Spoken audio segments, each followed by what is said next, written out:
Hi there, tonight we're going on a journey, not through distant galaxies or mystical realms, but into a past that's arguably just as alien to our modern sensibilities. Picture yourself back in the dimly lit, often grimy world of medieval Europe. The air is thick with the scent of wood smoke, unwashed bodies, and the distant clang of the blacksmith's hammer. You're not a knight, nor a lady in a towering castle. No, tonight you are an enslaved woman, navigating a brutal existence where your very person is owned by another. You might dream of fields of wildflowers, or the taste of fresh bread that isn't stale, but those are luxuries. Your most fervent wish, your deepest, most dangerous desire, is simply to be free. And here's the kicker, the inconvenient truth for your cozy bed. You probably won't survive this. The odds are, frankly, abysmal. So, before you get comfortable, take a moment to like the video and subscribe, but only if you genuinely enjoy what I do here. Feel free to drop a comment with your location and local time, too. Now, dim the lights, maybe turn on a fan for that soft background hum, and let's ease into tonight's journey together. You wake before the sun, as you always do. The straw beneath you is scratchy, the air damp and cold. Your body aches from yesterday's labor, whether it was tilling fields, grinding grain, or endlessly spinning wool. You are a chattel, a possession, and your life is dictated by the rhythms of the manor, not your own will. This isn't some romanticized version of history. This is the raw, unvarnished truth. Historians still argue whether the term slavery in medieval Europe perfectly aligns with classical Roman or American chattel slavery. But for you, the person living it, the distinctions are academic. You know you are owned. You know you can be bought, sold, or gifted like a sack of grain. Your day begins with a meager breakfast, usually a bowl of gruel, often shared in silence with others who share your plight. There's a quiet camaraderie, born of shared hardship, but overt discussion of your situation is dangerous. A wrong word, a whispered complaint, could lead to a swift and painful lesson. You are expected to work from dawn till dusk, your tasks varying with the seasons and the Lord's whims. Perhaps you spend your days bent over in a field, your back screaming in protest as you plant seeds or harvest crops. Or maybe you are inside, churning butter, baking bread for the master's table, or endlessly mending garments. Your hands, calloused and rough, bear the silent testament to a life of ceaseless toil. The concept of weekends or leisure time is as foreign to you as the idea of flying to the moon. Your body is a tool, a resource to be exploited, and its limits are constantly tested. The one quirky tidbit here is that in some manors, particularly those with a bit more eccentric lords, enslaved women might have been tasked with incredibly specific, almost bizarre duties, like collecting dew from spiderwebs for some supposed medicinal purpose, or plucking individual feathers from pigeons for cushions, tasks designed more to keep you busy and tired than productive. It's enough to make you think, are they serious? I could be tending a garden right now, not playing spiderweb detective. Your identity is intertwined with your labor. You are not a person with dreams and aspirations, but a unit of production. You possess no legal rights in the eyes of the Lord or his law. If you are harmed, your master, not you, would seek retribution, for it would be an injury to his property. You cannot marry without permission, nor can your children be truly your own. They too are born into servitude, perpetuating the cycle. This societal structure, where human beings are treated as commodities, reflects the economic realities and power dynamics of the era. The vast majority of the population, free or unfree, lived in an agrarian society, and labor was the most valuable asset. Owning people meant owning their labor, their future, and the future of their descendants. It's a sobering thought, isn't it, as you drift off to sleep, curled on your straw mat, the chill seeping into your bones? You can't help but wonder if there's any other way. As the brutal cycle of your days continues, an insidious thought begins to take root in your mind. It starts subtly, a fleeting image during a moment of rest, a flicker of what life could be like without the constant weight of ownership. You're hauling water from the well, the wooden yoke digging into your shoulders, and you see a bird soaring freely above the trees. A pang, sharp and sudden, shoots through you. Why, it can fly, and you, well, you're just another beast of burden. This isn't a new feeling for you, of course, but now it's different. It's less a resignation and more a question. What if? You've heard the hushed tales, passed down like forbidden lullabies, of others who tried to escape. Some were caught. Their fate's a grim warning echoing through the communal sleeping quarters. Others, a rare few, simply vanished. Did they make it? You don't know, and frankly, the uncertainty is almost as terrifying as the known punishments. But the seed is planted. You start to see your daily tasks not just as chores, but as opportunities to observe, to learn. The path to the stream, the old oak at the edge of the woods, the loose stone in the manor wall. Suddenly, these are not just features of your landscape, but potential escape routes. Markers on a map you're slowly, painstakingly drawing. In your mind, it's like playing a morbid game of I Spy with your own life on the line. Your body, despite the constant aches, begins to feel less like a prison and more like a vessel for this burgeoning hope. You pay closer attention to the habits of the guards, the times they patrol, the shifts in their attention. You notice which gate creaks the loudest, which section of the fence is weakest. This meticulous observation is a testament to the sheer desperation that fuels you. Historians still argue whether acts of day-to-day resistance, like feigning illness or slowing work, were conscious precursors to escape attempts or simply coping mechanisms. For you, it's a blurry line. Every small act of defiance feels like a step towards something bigger. You might accidentally drop a basket of washed clothes, buying yourself a few extra moments of quiet, or strategically misplace a tool to delay a task, giving your mind precious seconds to plan. The physical reality of your existence, however, is a constant drag. Your diet is meager, often just enough to sustain grueling labor. Meat is a luxury. Grains and vegetables are your staples. Scurvy or rickets might be your constant, uninvited companions. Remember that sense of deep, bone-weary fatigue. It's your shadow, yet even through this haze of exhaustion, your mind is racing. You watch the stars at night, learning their patterns, imagining them as guides rather than just distant pinpricks of light.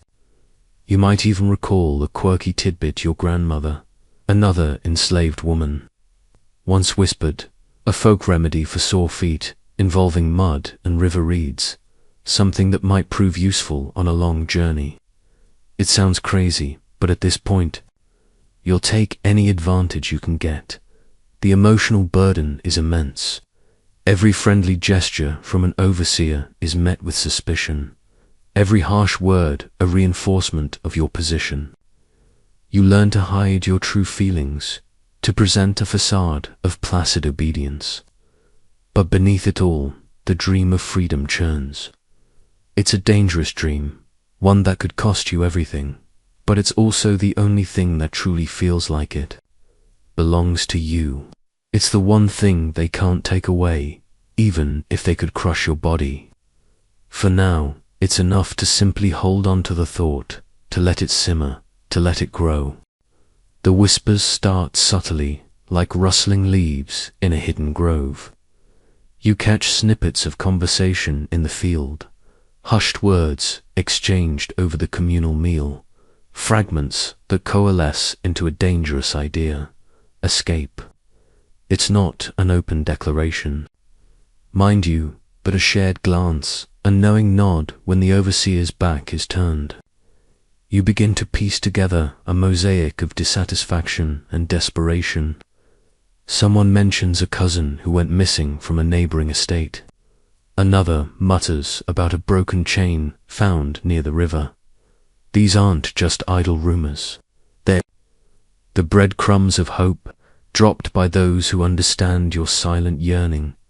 You become acutely aware of the grapevine of gossip that snakes through the enslaved community. Every piece of news, every rumor, is analyzed for its potential utility.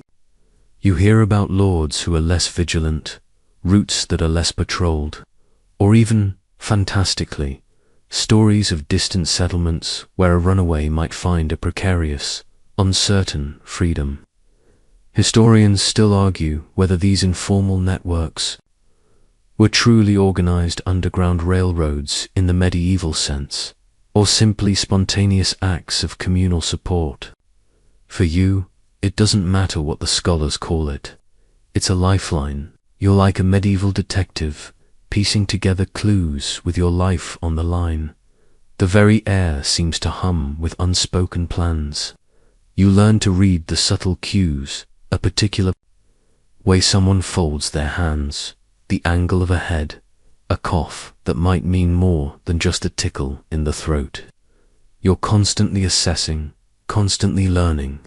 Perhaps you notice that the old woman who tends the chickens often leaves a small pouch of dried berries by the well, almost as if by accident.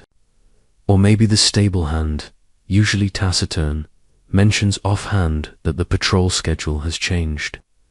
These are small, almost imperceptible acts of kindness, threads in a fragile safety net woven by those who share your plight, risking everything for a flicker of solidarity. It's like a secret handshake, but instead of a handshake, it's a basket of apples forgotten near the road. Your keen observation extends beyond your fellow enslaved people. You watch the free peasants, too. Their lives are hard, yes, but they possess a fundamental right that you crave: autonomy. They can decide where they sleep, what they eat, and whom they marry. You observe their movements, their interactions, looking for any weakness in the system, any vulnerability you might exploit. You note that the miller's wife always leaves her door unlocked when she goes to fetch water, or that the local lords' hunting dogs are kept in kennels that seem surprisingly easy to breach. You're essentially conducting a covert military operation, but your army is just your own ingenuity and desperation. A quirky historical tidbit: in some medieval societies, particularly during times of famine or unrest, masters might temporarily lease their enslaved people to other landowners, or even allow them to seek work in nearby towns for a short period, ostensibly to earn money for the master.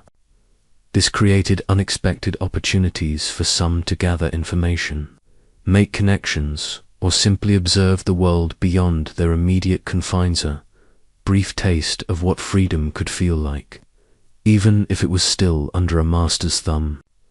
For you, even these fleeting moments of relative mobility are invaluable. They offer a glimpse into the outside world, a world you desperately want to join.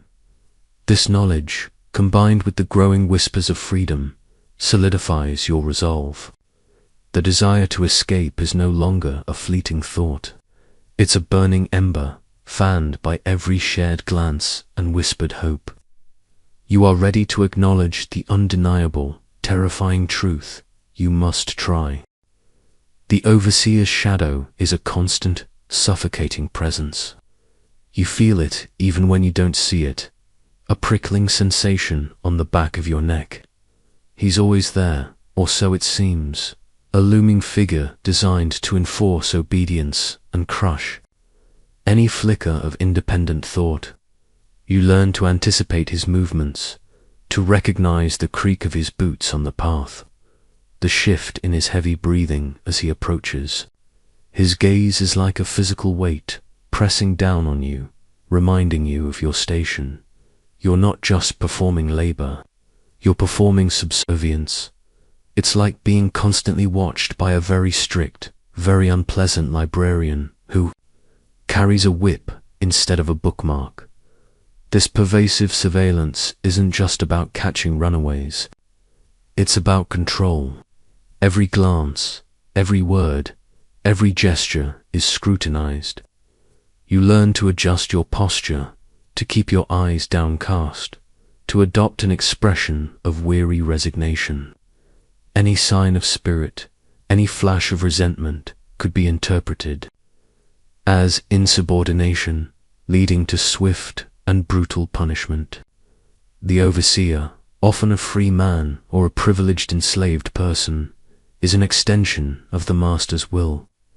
His loyalty is bought with power and the promise of a slightly better life, making him an unyielding barrier to your freedom. Historians still argue whether the psychological impact of constant surveillance was more debilitating than the physical labor itself. For you, it's a constant battle against despair, an invisible cage around your mind. You develop a kind of sixth sense for his presence. You hear the distant bray of his horse before it rounds the bend, feel the subtle shift in the other enslaved people's demeanor as he draws near. A ripple of tension spreads through the field. Bodies stiffen, conversations cease. It's a silent choreography of fear. You learn to perfect the art of appearing busy and compliant, even as your mind races with thoughts of escape. You might intentionally slow your pace just enough to blend in, never so slow as to draw attention, but always conserving precious energy. Or you might pick up a task that keeps your back to him, giving you a tiny, illicit sense of privacy, a quirky tidbit from the period. Some overseers, particularly on larger estates, might employ a system of bells or horns to signal work breaks or the end of the day, creating an almost Pavlovian response among the laborers. Imagine, if you will, the anticipation of that bell, even as you curse the bell itself. This regimented existence, enforced by the overseer, leaves little room for individual agency. You are a cog in a vast machine, and he is the grease that keeps it grinding. It's a constant low-level hum of anxiety, a quiet oppression that grates on your soul. You observe the overseer's routine, too, looking for patterns, weaknesses. Does he always take his midday meal at the same time? Does he have a favorite spot where he rests, where his attention might wander? You notice the way he squints into the sun in the late afternoon, or how his gaze drifts towards the distant road when he thinks no one is watching. These small observations, seemingly insignificant, become valuable pieces in your mental puzzle of escape. Because even the most vigilant watchman has habits, has moments of weakness. And in your world, any weakness, however minute, is a potential opening. The shadow may be constant, but it's not always all-encompassing. There are always slivers of light, however faint, that your desperate eyes learn to seek out. In your grim existence, you soon learn that small acts of defiance are not just whispers of discontent. They are the tiny, constant tremors that hint at a larger earthquake. These aren't grand rebellions with swords and banners, but subtle, almost invisible resistances that chip away at the edges of your servitude. Perhaps it's the way you accidentally misplace a tool, forcing the overseer to spend precious minutes searching for it, or the time you misunderstood an instruction, leading to a minor delay in a crucial task. These are your passive-aggressive superpowers, wielded with a knowing glance and an innocent shrug. You're like a master procrastinator, but with far higher stakes. You observe these acts in others, too. The woman who forgets to tighten the harness on a draft animal, causing a temporary halt in ploughing. The man who falls ill on the busiest day of harvest, forcing others to pick up his slack. These aren't always conscious acts of protest, but sometimes they are a quiet refusal to give every ounce of your being to those who claim ownership of it. Historians still argue whether such acts of sabotage were organized or simply desperate individual expressions of frustration. For you, the effect is the same. A momentary disruption, a flicker of control, a tiny victory against an overwhelming tide. They also serve as a kind of silent communication, a shared understanding that you are not content, that your spirit, however suppressed, is not entirely broken. The satisfaction from these minor rebellions is fleeting but potent, a tiny spark of agency in a life utterly devoid of it. You might find a perverse joy in knowing that your seemingly innocuous action caused a ripple of inconvenience for your master. It's not freedom, no, not yet, but it's a taste of defiance, a reminder that they can own your body, but they cannot entirely own your will. It's like secretly putting salt in the sugar bowl. They'll taste the difference eventually, and you'll be there, perfectly innocent. A quirky historical tidbit is the concept of lying on or playing possum, where enslaved individuals would feign illness or injury to avoid work, while masters often had ways of discerning genuine sickness from pretense. A convincing act could earn a temporary reprieve from labor, offering precious rest and a chance to plot. Imagine the Oscar-worthy performances put on by your fellow laborers, complete with convincing coughs and groans. These are the small battles you win, not with force, but with cunning and patience. These acts, however small, play a crucial role in shaping your desire for freedom. Each successful delay or misplacement builds a tiny fragment of confidence. You realize that the system, while formidable, isn't entirely foolproof. There are cracks, there are weaknesses, and you are becoming adept at finding them. Are like tiny practice drills for the ultimate escape. The more you subtly push back, the more you feel the stirrings of your own power, however limited. This creeping realization that you can affect your circumstances, even in the smallest ways, transforms the abstract concept of freedom into a tangible possibility. It feeds the fire, making the burning desire to escape an inferno. With the embers of defiance now glowing hotter, your internal focus shifts. You are no longer just enduring. You are gathering intelligence. Every walk to the well, every trip to the market, if you're fortunate enough to be sent, every moment spent in the fields becomes a reconnaissance mission. Your eyes, once dulled by despair, now keenly observe every detail, soaking up information like a dry sponge. You're like a medieval spy, only your gadgets are your wits and your memory. You pay attention to the seasons. When is the river at its lowest, making it easier to ford? When are the forests thickest with foliage, providing the most cover? You watch the weather patterns. A heavy fog could be your best friend, shrouding your movements in mystery, while a clear, moonlit night would be your worst enemy, making you a clear target. You're practically a meteorologist now, but instead of predicting rain for picnics, you're predicting it for desperate dashes to freedom. Historians still argue whether medieval runaways systematically planned their escapes based on seasonal patterns, but the practical realities of survival undoubtedly played a significant role. Your ears become finely tuned instruments.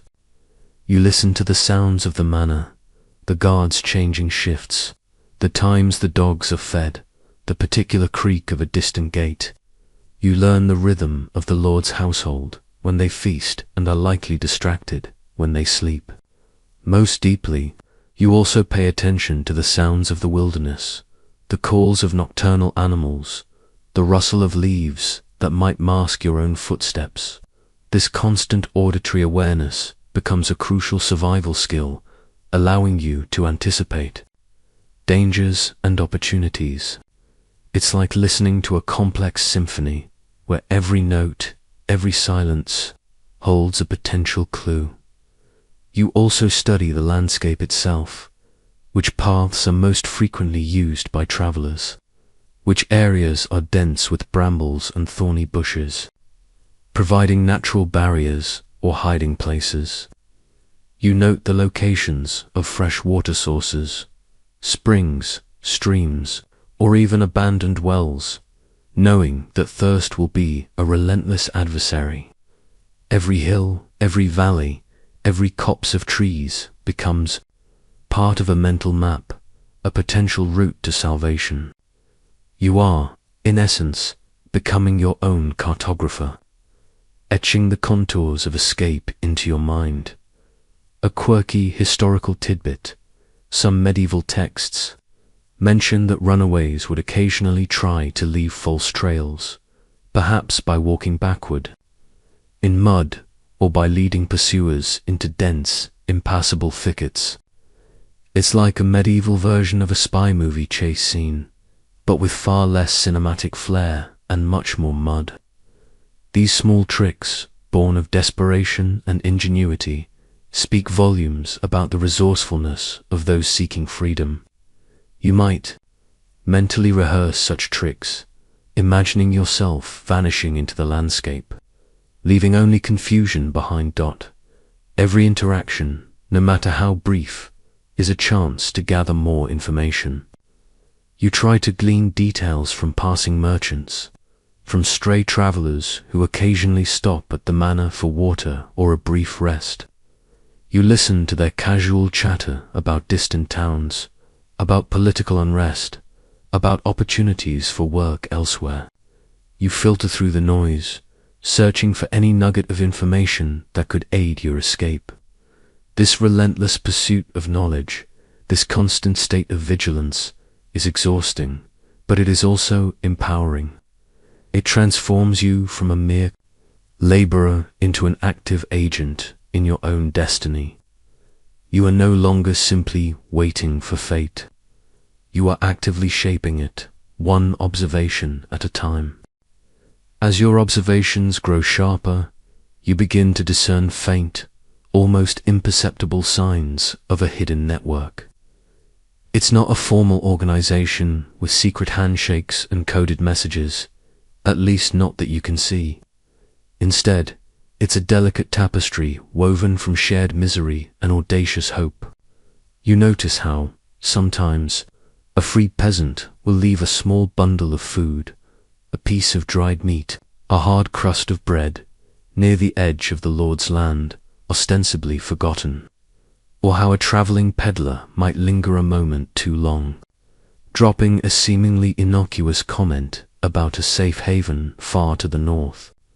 These aren't direct invitations, but subtle clues, hints for those desperate enough to interpret them. It's like a quiet conspiracy where the only communication is a meaningful glance or a strategically placed pebble. You recall the whispers. You've heard the half-forgotten stories of distant relatives who vanished, only to reappear years later, free and unburdened. Perhaps they were aided by this unseen hand. Historians still argue whether these informal networks constituted true abolitionist movements in the modern sense, or if they were primarily driven by individual acts of charity and opportunism. For you, the distinction is academic. What matters is the possibility. This network, if it exists, is your best, perhaps only, chance at survival outside the manor. You begin to understand that even in a world designed to crush your spirit, there are still people, perhaps even free people, who feel a pang of sympathy for your plight. You learn to recognize the helpers. They might be disgruntled former servants, devout monks driven by a sense of moral duty, or simply other peasants who resent the Lord's power and see your escape as a small act of defiance against him. They might not risk overt assistance, but they could provide a crucial piece of information, a safe place to rest for a few hours, or a small coin to buy food. Their gestures are subtle. A door left slightly ajar in a deserted barn, a marked tree indicating a hidden path, a fresh water source you hadn't noticed before. It's like they're playing a slow-motion game of charades, but the stakes are life and death. A quirky historical tidbit: some medieval monasteries were known to offer sanctuary to runaways, viewing it as a charitable act to protect the vulnerable, even if it put them at odds with powerful landowners. This wasn't universal, of course, and often depended on the abbot's interpretation of religious doctrine and his willingness to defy local authority. But the idea that a place of spiritual solace could also be a temporary haven offers a flicker of warmth in your cold reality. You might even start to imagine a cloaked figure, perhaps a monk, gesturing you towards a hidden path. Though you know such direct intervention is exceedingly rare, the existence of this subtle network, however tenuous, is a profound psychological shift. It means you are not entirely alone. It means that there is a possibility, however slim, that your desperate gamble might be met with a guiding hand rather than instant recapture. It reinforces the belief that escape is not just a suicidal impulse, but a calculated risk, one that others have taken and, perhaps, survived. The hope it ignites is a dangerous thing, a fragile flame in a fierce wind, but it is enough to make you consider taking the ultimate leap of faith. This hidden web of compassion, though invisible, strengthens your resolve, giving your dream of freedom a much-needed foundation. The chilling reality of your aspirations becomes painfully clear when you witness, or more likely, hear about, the first failed attempts at escape. These aren't just abstract warnings. They are visceral, heart-wrenching stories that echo through the community, serving as a brutal education. You hear about the young man, full of defiant fire, who made it only a few miles before the Lord's hounds tracked him down, their barks a grim prelude to his capture. You hear about the mother, desperate to save her child, who was found hiding in a ditch, shivering and starving, just a day's journey from what she hoped was freedom. Each tale is a hammer blow, reinforcing the immense difficulty and the horrific consequences. It's like watching a terrifying real-life documentary where the heroes almost always lose. The recaptured individuals become living, breathing object lessons. Their bodies often bear the marks of their failed gamble, fresh whip scars crisscrossing their backs, perhaps a limp from a sprained ankle sustained in a desperate flight, or the raw chafing of new, heavier chains. They return with vacant eyes, their spirits visibly crushed, a stark contrast to the fleeting hope that had once animated them. Seeing them, you understand that the cost of failure is not just a return to servitude, but an intensification of suffering. It's a chilling form of medieval show and tell, where the lesson is paid in pain. Historians still argue whether the public display of recaptured runaways was primarily intended as a deterrent, or simply a demonstration of the master's absolute power. For you, it's undeniably both. These grim examples force you to reevaluate your own plans, to scrutinize every detail for potential flaws. You learn from their mistakes, Perhaps the young man was caught because he fled too directly, following a well-worn path instead of venturing into the dense, less-traveled woods. Or the mother failed because she hadn't properly prepared for the harshness of the weather or the lack of food. You soak up these lessons, grim as they are, internalizing the risks and adjusting your mental blueprint for escape. It's like being forced to watch a series of worst-case scenarios, then having to apply those lessons to your own impending doom-defying adventure. A quirky tidbit that adds to the grim tableau in some medieval agricultural communities. Watchmen, often equipped with horns or other signaling devices, would be positioned in high places, like church towers or specially built watchtowers, to spot runaways attempting to flee across open fields.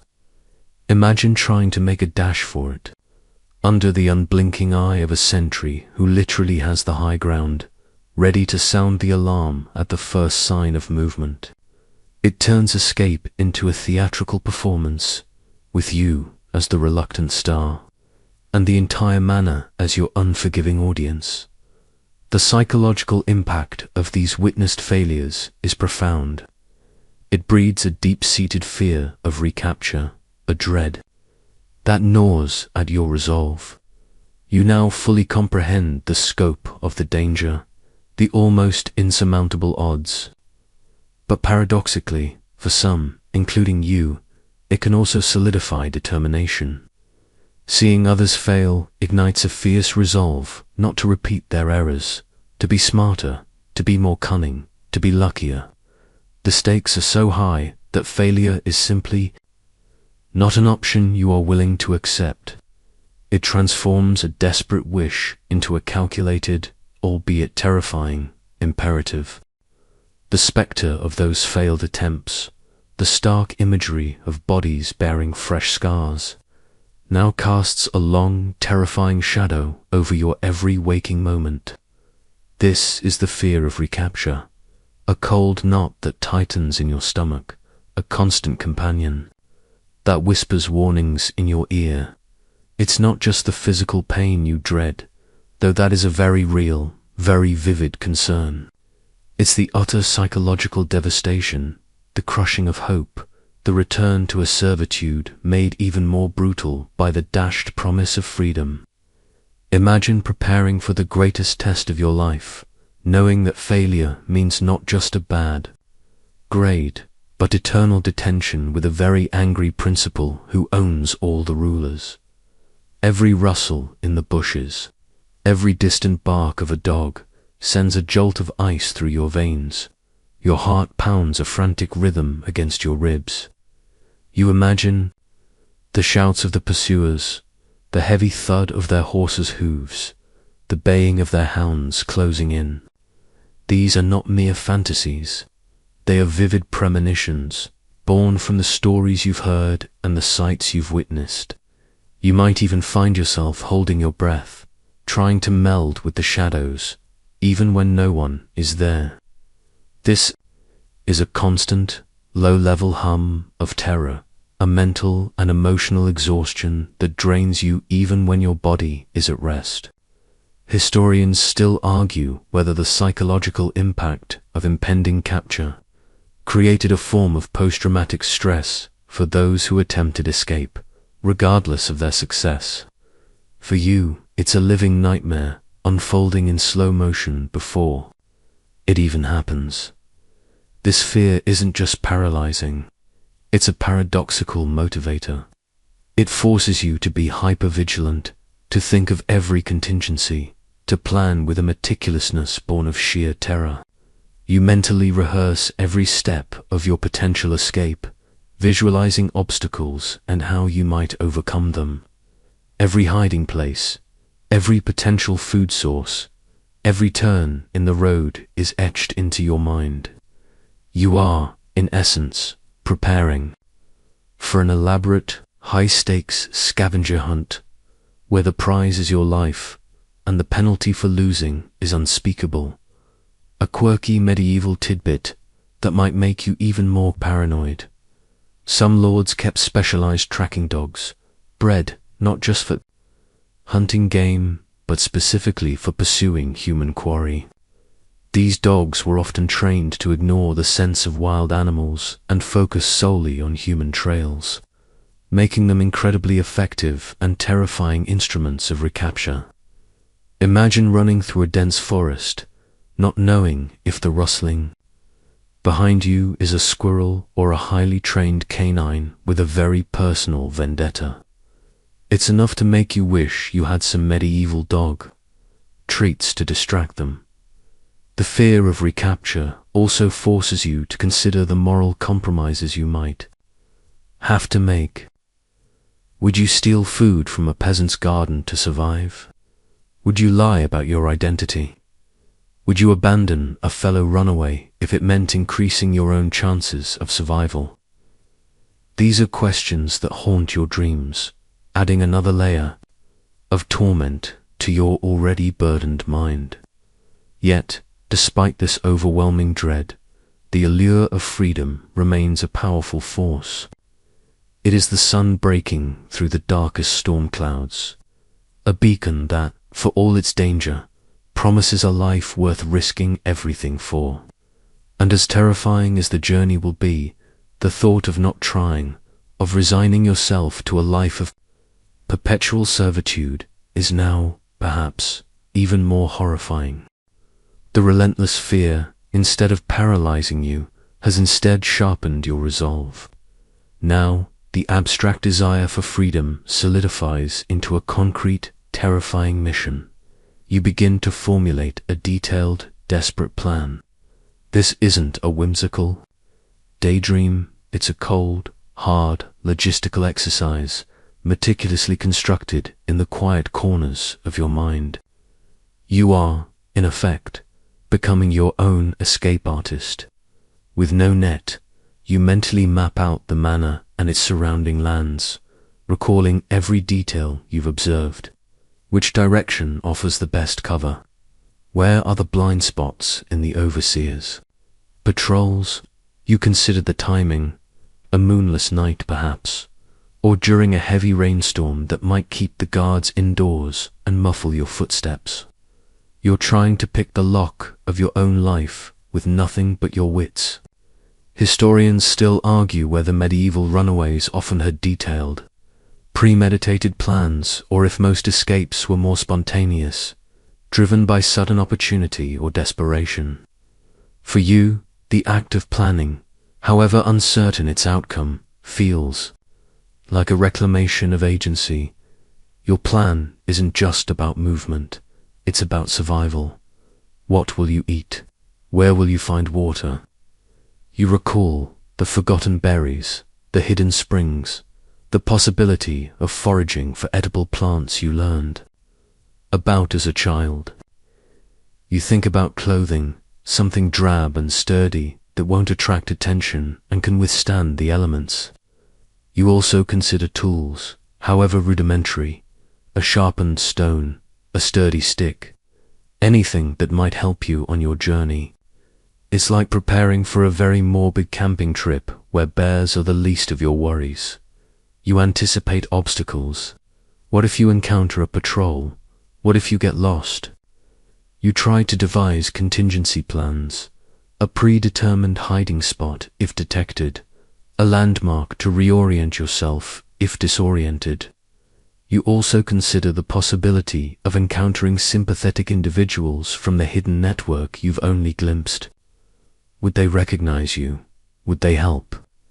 You replay the subtle cues, the knowing glances, hoping you'll recognize them in a moment of crisis. This isn't just about running away. It's about running to something, even if that something is an unknown, uncertain future. A quirky medieval tidbit about escape tactics. Some runaways were known to try to borrow items from their masters that would be useful for a journey, like sturdy boots or a warm cloak, often under the guise of using them for a specific task. Imagine carefully forgetting to return the master's warmest scarf after being sent on an outdoor chore, hoping it goes unnoticed. These small, illicit appropriations could make a crucial difference in the harsh realities of escape. You consider what little you might be able to secure without raising suspicion. Every item a tiny treasure. The act of planning, for all its terror, is also empowering. It's the first time in your life that you are truly making decisions for yourself, even if those decisions are fraught with unimaginable risk. It transforms you from a passive victim into an active participant in your own destiny. The fear is still there, a cold hand squeezing your heart, but now it's accompanied by a growing sense of purpose. This meticulous, desperate blueprint for freedom is your silent rebellion, etched not on parchment, but in the very fiber of your being. You are ready to make the impossible possible. The night chosen for your desperate gamble arrives, thick and moonless, almost as if the heavens themselves conspire to offer you a shroud of secrecy.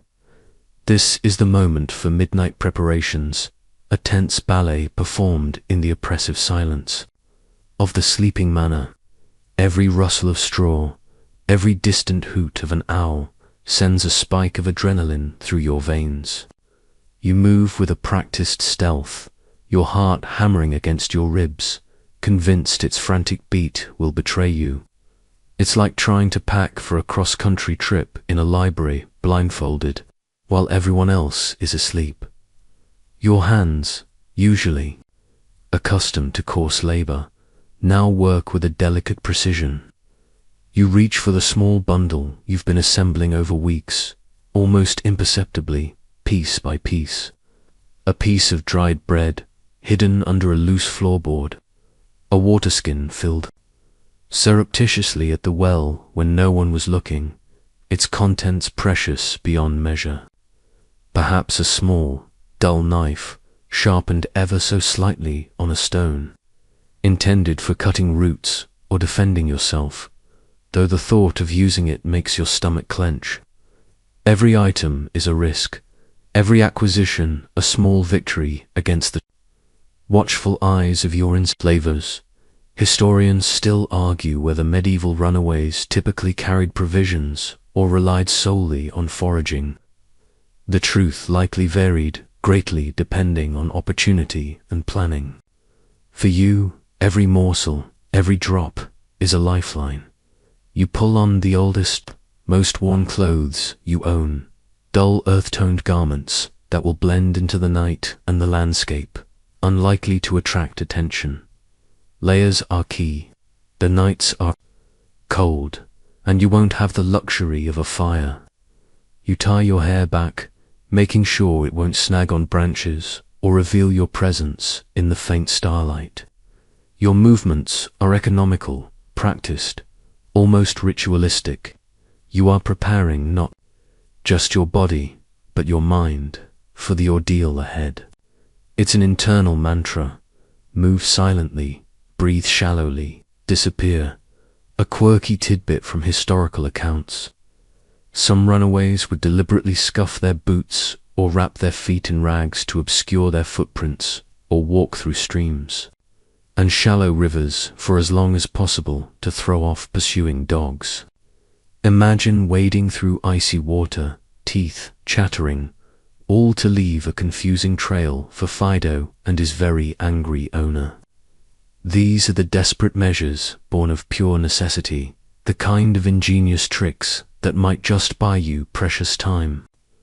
You might even consider doing this yourself, feeling the frigid water against your skin, a small price to pay for evasion. As you gather your meager possessions, you cast a final, long look at the familiar, yet hated, confines of your sleeping place. The faces of your fellow enslaved people, peaceful in their unconsciousness, flash through your mind. Some you will miss, some you barely know, but all share your plight. There's a pang of guilt, a fleeting thought of collective action, but you know the risks. This is a solitary journey, undertaken for survival, not revolution. The air is heavy with unspoken farewells, though no words are uttered. You take a deep, shaky breath, the cold night air filling your lungs. Every muscle in your body is coiled with tension. The weight of your freedom and the terrifying possibility of its failure rests squarely on your shoulders. The time for preparation is over. The time for action is now. With your meager bundle clutched tight, the air thick with apprehension, you take the terrifying first steps into the unknown. Each footfall is agonizingly deliberate, your senses on high alert. The familiar sounds of the manor, the distant snore of a stable hand, the soft rustle of leaves in the orchard, now sound alien, magnified by your fear. You press yourself against the rough stone of the manor wall, moving inch by painstaking inch, a shadow among shadows. It's like trying to sneak past a sleeping dragon, where every exhale could be your undoing. Your breath hitches in your throat as you approach the weakest point you'd identified in the fence. A section where the wood is rotten and a single post has come loose. You pull it away slowly, the wood groaning in protest, each creak sounding like a thunderclap in the oppressive silence. You slip through, a phantom escaping its cage, and then, with meticulous care, you replace the post, leaving no trace of your passage. This tiny act of camouflage is a testament to your desperation. Historians still argue whether the physical escape itself or the subsequent evasion was the greater challenge for medieval runaways. For you, this initial breach feels like crossing an invisible boundary into another world. One fraught with peril but also possibility. Once outside the immediate confines of the manor, the darkness of the medieval night truly envelops you. There are no streetlights, no distant glow from a nearby town. Only the faint starlight, if the clouds permit, and the deeper, unsettling blackness of the uncultivated lands. You rely on your memory of the mental map you've painstakingly created, guided by the silhouette of distant trees or the barely perceptible glint of a stream. Your pace is a strained compromise between speed and stealth. Every branch snap, every crunch of dry leaves beneath your feet, a potential betrayal. You're like a human stealth bomber, but instead of dropping bombs, you're just trying to drop out of existence. A quirky medieval tidbit about navigating the night. Some runaways, if they dared, would follow rivers or major streams as guides, knowing that water flows downhill and would eventually lead to larger bodies of water or, hopefully, populated areas. The downside, of course, was that riverbanks could be heavily patrolled and the ground often muddy and treacherous. Imagine picking your way along a dark river, hoping not to stumble into a guard or, worse, a very cold bath. It's not exactly a stroll through the park. The chill of the night seeps into your bones, but the adrenaline keeps you moving.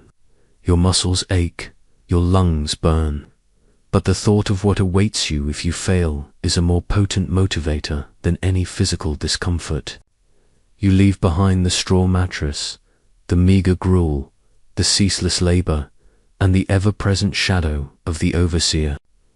You shed the identity of enslaved property with every silent step, though the fear of it clinging to you like a shroud remains.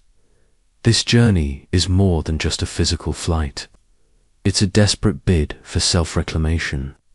You are shedding the chains, visible and invisible, one terrifying, exhilarating step at a time, into a vast, unforgiving darkness that also holds the promise of light. The immediate relief of escaping the manor quickly gives way to the stark realities of navigating through the wilds. You are no longer just a runaway. You are a creature of the night, relying on instinct and the most minimal of supplies. The forest, once a distant, comforting line on the horizon, now looms as a labyrinth of shadows and unknown dangers. Every rustle of leaves could be an animal, or worse, a human. It's like stepping into a very large, very dark, and decidedly maze, where the walls are trees and the monsters are real. You learn to move differently now. Your steps are no longer hurried, but deliberate, designed to minimize sound. You avoid snapping twigs, stepping carefully over roots, your eyes constantly scanning the gloom for obstacles. The ground beneath your bare or thinly shod feet is uneven, sharp stones, slippery mud, unseen holes. You discover muscles you didn't know you had, aching with the unfamiliar strain of navigating untamed terrain. The wind whispers through the branches, carrying strange, unsettling sounds, and you strain your ears, trying to differentiate between the natural noises of the wilderness and the terrifying possibility of pursuit. Historians still argue about the commonality of wild animals as a direct threat to runaways, but the exposure to elements and the lack of proper shelter were undoubtedly significant dangers. For you, every shadow seems to hold a pair of glowing eyes. Your meager provisions start to dwindle almost immediately. The dried bread feels like a luxury you can barely afford to eat. Thirst becomes a constant companion, gnawing at your throat. You recall the hidden springs you'd mentally marked, desperate to reach them. You might try to identify edible plants or berries, relying on childhood knowledge or the whispered lore of older enslaved women. But the fear of misidentifying a poisonous plant is as strong as the hunger itself. You're essentially playing a very high-stakes version of Survivor, but without the cameras or the cash prize. A quirky survival tidbit from medieval times. Some people, including runaways, would sometimes use moss as a rudimentary compass. Moss often grows thicker on the north side of trees in the northern hemisphere due to less direct sunlight, offering a crude directional guide in a world without GPS. Imagine carefully inspecting tree trunks in the dark, hoping the moss isn't lying to you. It's not foolproof, but every small piece of knowledge could be the difference between getting lost and finding your way to safety. The cold is an ever-present enemy. Even in summer, nights in the forest can be surprisingly chilly. You huddle against the trunk of a large tree during brief rests, pulling your thin clothes tighter around you, trying to conserve body heat. Sleep is a fleeting luxury, interrupted by shivers and the constant fear of discovery. You are vulnerable, exposed, and utterly dependent on your own wits and resilience. The natural world, which once seemed so indifferent, now feels both hostile and strangely, profoundly beautiful in its wildness. It is a harsh teacher, but it is also teaching you lessons in survival that no master ever could. You are alone, truly alone, in a vast, untamed landscape, and your very existence now depends on your ability to outwit both nature and man.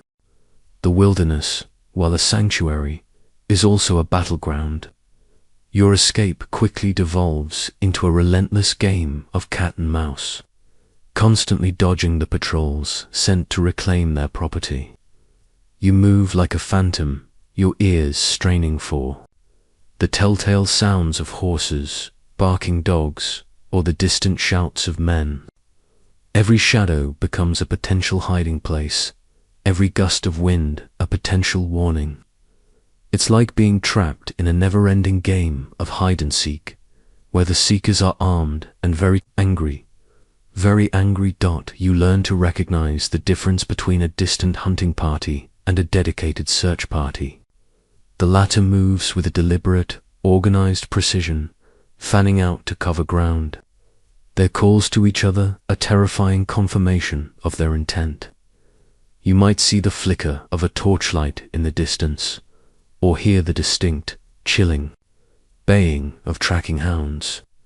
When these signs appear, Every instinct screams at you to find cover, to become one with the earth. You dive into dense thickets, scramble up rocky outcrops, or even submerge yourself in icy streams, holding your breath, praying that the current will wash away your scent. Historians still argue about the typical success rates of medieval runaway chases, but the sheer difficulty of sustained evasion against organized pursuit is clear. For you, every evaded patrol is a tiny miracle. The psychological toll of this constant evasion is immense. You can't afford to truly rest, to truly relax. Even when hidden, your mind races, replaying scenarios, anticipating their next move. Sleep is fractured by nightmares of being caught, of strong hands grabbing you, of the journey ending in brutal failure. You become hyper-aware of your own body, its limitations, its demands. The slightest cough, the loudest stomach rumble could give you away. You are a bundle of raw nerves, constantly on the brink. Imagine trying to sleep while convinced a bear is just outside your tent. Only the bear is a group of very motivated, very armed humans. A quirky survival tactic sometimes employed by runaways. Some would attempt to climb trees and hide among the foliage, particularly if the trees were dense and provided good cover. This was risky, as it made you vulnerable if spotted, but it could also throw off ground-based pursuers and their dogs. Imagine clinging precariously to a branch high above the forest floor, watching your pursuers pass beneath you, your heart pounding like a drum.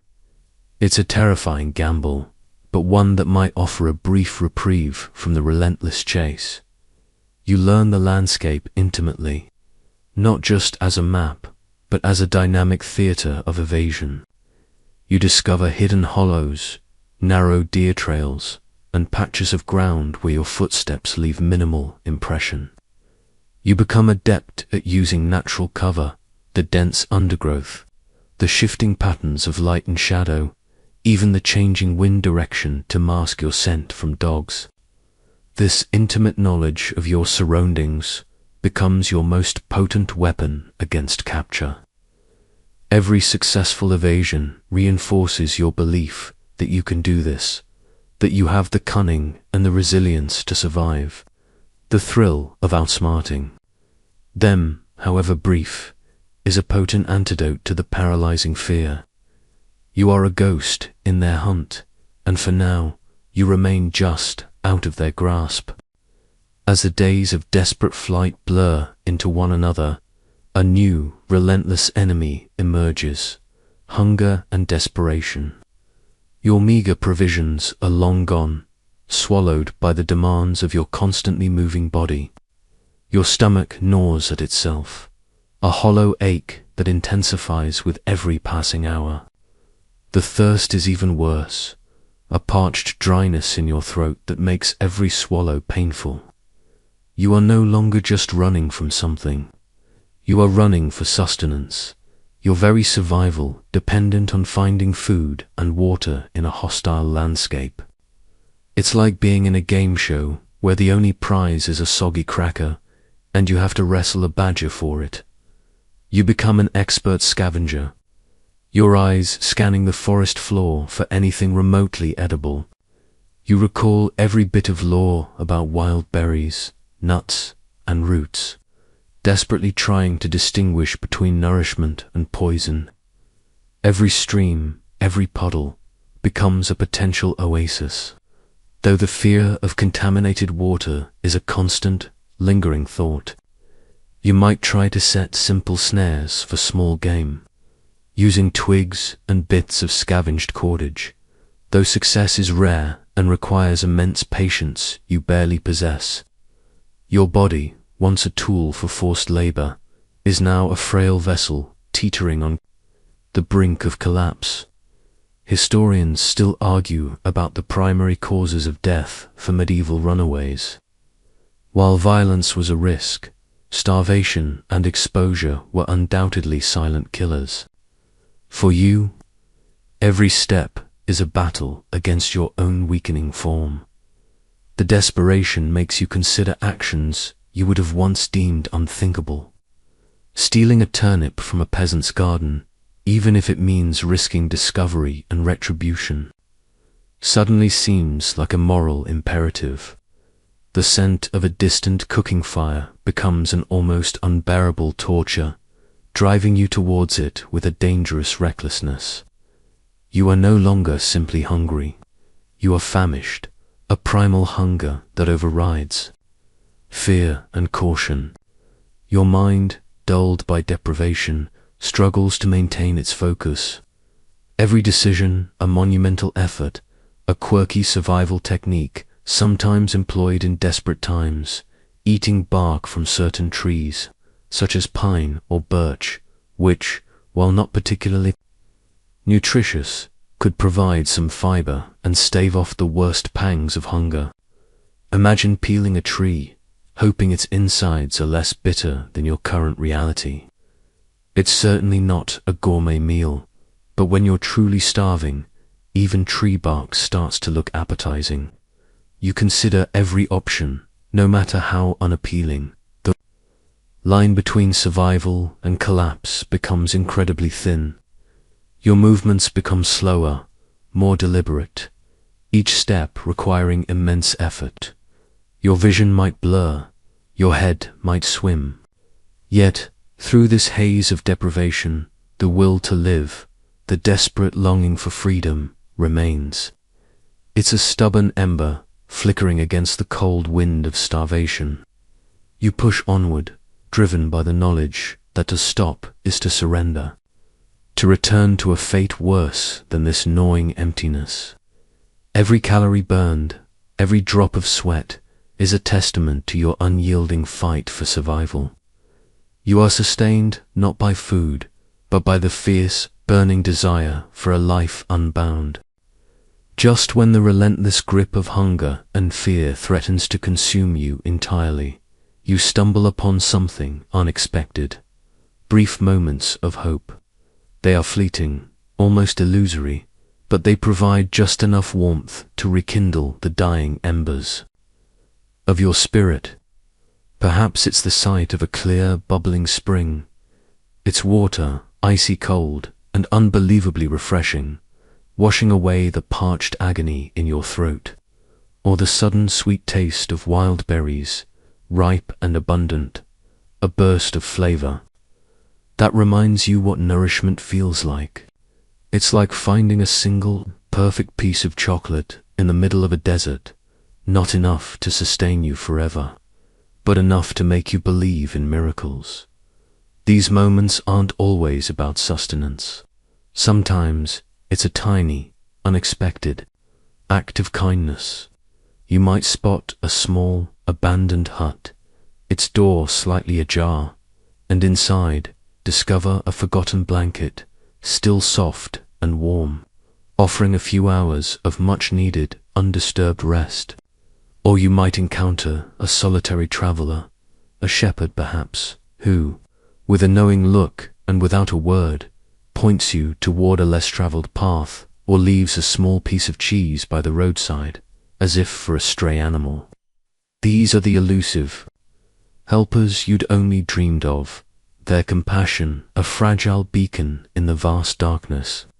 Historians still argue about the prevalence of such individual acts of charity towards runaways. While risky for the benefactor, they undoubtedly occurred. For you, these are godsends, unexpected moments of human connection in a world that has stripped you of yours. The psychological impact of these brief reprieves is profound.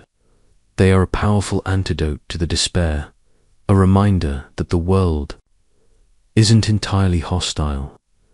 They prove that not everyone is a pursuer, not every human encounter ends in recapture or exploitation. They offer a vital reset, a moment to gather your thoughts, to reaffirm your purpose. You allow yourself to breathe deeply, to feel the sun on your face, to appreciate the simple miracle of a full belly or a few hours of unbroken sleep. It's a tiny vacation from terror, allowing your mind to briefly dream of a future beyond mere survival, a quirky historical detail that offers a sliver of unexpected kindness in some regions. If a runaway managed to reach a town and remain undetected for a year and a day, they could, in theory, claim their freedom. This legal loophole, though rarely successfully exploited and often dependent on local custom, provided a faint, tantalizing target for some escapees. Imagine hearing whispers of such a rule and clinging to it, calculating every passing hour, every hidden day, hoping to reach that magical deadline. It's like a medieval game of red light, green light. But the green light is a calendar. These moments of hope, though fleeting, are vital. They don't erase the fear or the hunger, but they provide the necessary fuel to continue.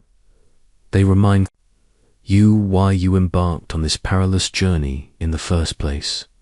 For a chance, however slim, at a life beyond ownership. They are the silent promises whispered by the wind, the gentle nudges that tell you to keep going, to not give up. And with each unexpected kindness, each moment of respite, your determination hardens, your resolve strengthens. You are not just a fugitive, you are a hopeful survivor, clinging to every small spark of light.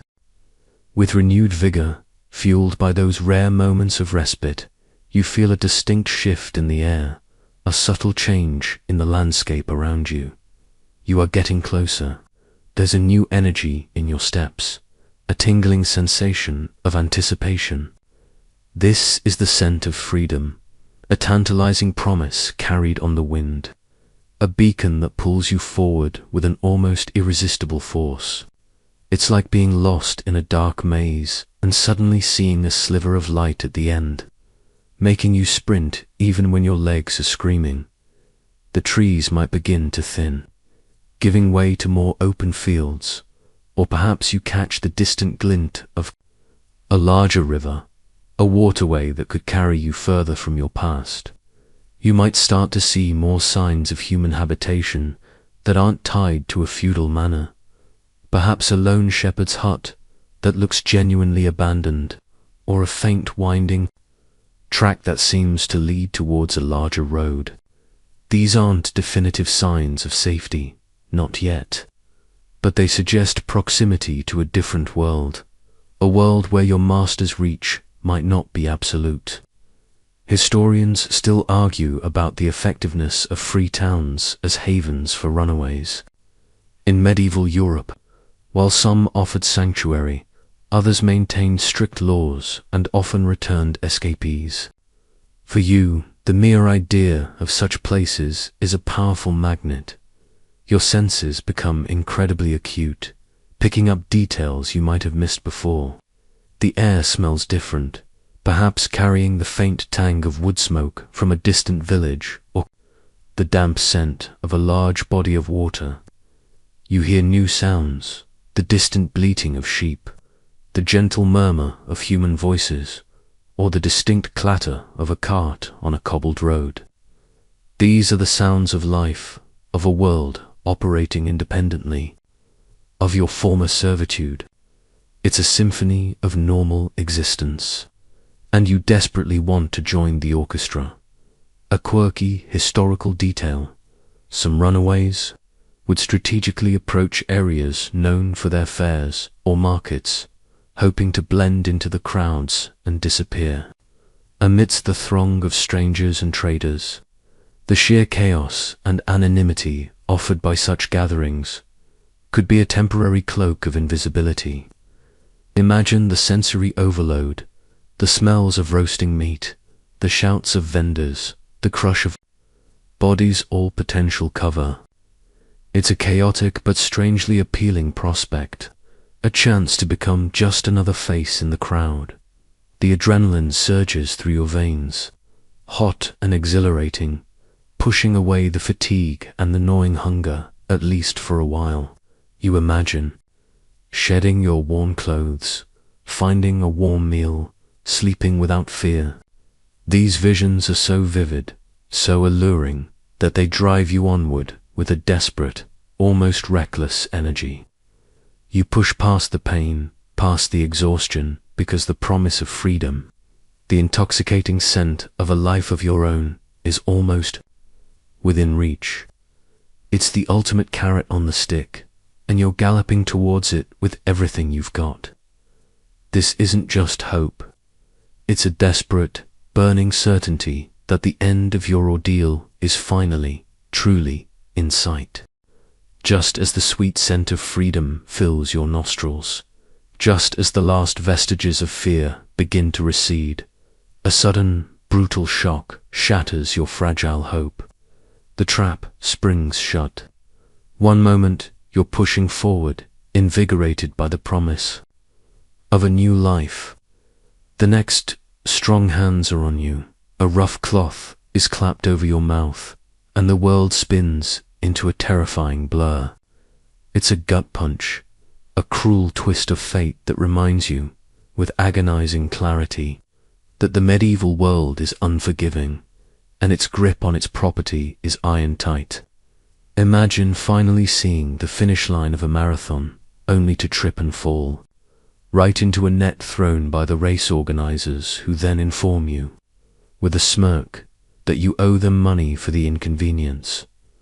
Perhaps it was the telltale bark of a distant dog, a sound you'd meticulously avoided, but this time was just too close.